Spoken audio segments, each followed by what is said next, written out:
There are people out there who are hurting. There are people out there who are complaining they can't buy starter homes or get into the housing market at all because of mortgage rates. You know, people are feeling this, and they're more in touch with Washington and what Washington is doing than really ever before.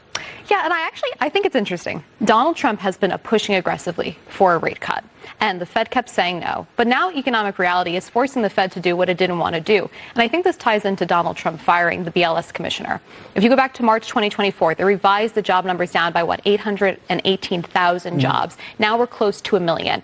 Donald Trump has consistently said when he took office, he was actually getting a much weaker economy than we thought. And you had the propaganda press and Democrats telling us that was not true. You had Kamala Harris and Joe Biden campaigning on how amazing the economy was. And as it turns out, everything they were campaigning on was quite literally made up out of thin air. And so I think that Donald Trump, we need to give him a little more credit now. I think a lot of people need to stop doubting him when he's trying to work with the Fed, because this is a man that, one, was a businessman his entire life, and two, he recognized in the economy what the left and the propaganda press ignored. Yeah. I want to bring a data point out to bring back to anchor what you're saying. There's no short-term fix here.